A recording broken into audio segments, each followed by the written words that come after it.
Hello everyone! Happy Wednesday! Usapang love life tayo mga idol. Kasi minsan, mayroon man ding magtatanong. Oo, siyempre mga kaibigan natin humihingi ng mga opinion tungkol sa kanilang love life. Pero bago pa man ay mag-seatbelt tayo. Kumbaga, itong tinatawag na fasten your seatbelt. Kung pumasok tayo sa mundo ng love life ay kailangan nating mag-seatbelt.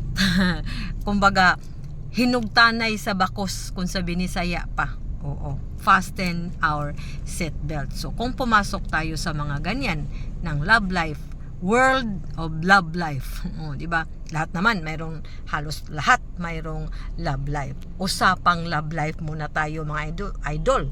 May kunting joke pero opinion ko lang po ito. Oo, kasi may mga nagtatanong man tungkol diyan sa ating mga love life. Hindi naman lahat successful tungkol sa love life. Kaya nga sinasabi ko dito na kailangan din tayong mag-seatbelt.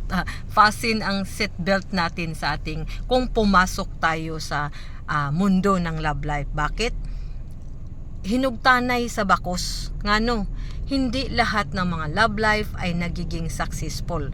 Karamihan ay mayroon talagang yun bang masasaktan tayo. Bakit?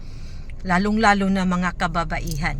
Yung mga kababaihan kasi is madaling masaktan siyempre. Kahit sino pa man na kung maka-partner na mayroon cheater na partner ay masasaktan talaga. O di ba? Kahit naman yung mga lalaki, di ba, ayaw man din nila na may nag-cheat din ang kanilang partner. Pero kung ganun pa man, sinasabi natin dito na mga babae, huwag kayong maglungkot-lungkot. Yung iba, marami na silang kalungkutan para bang mawawala na ang buong mundo. Hindi.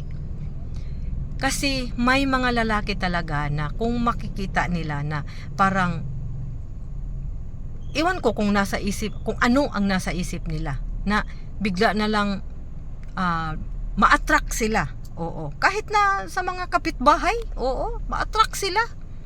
O kung kahit na masasabi natin na kung tingnan natin mas maganda pa man tayo sa inaatrakan ng ating partner, kasi parang talagang naano na sa kanilang isip niyang sa kanila ba na pagiging cheater. Kasi kung kung cheater talaga, kahit na anong ganda pa ng kanilang partner, kahit anong yaman pa ng kanilang partner, kung talagang ugali na sa isang lalaki na mag-cheat, ay kahit na makakita pa, sabi nila yung magsayal pa ang poste, ay talagang papatol yan.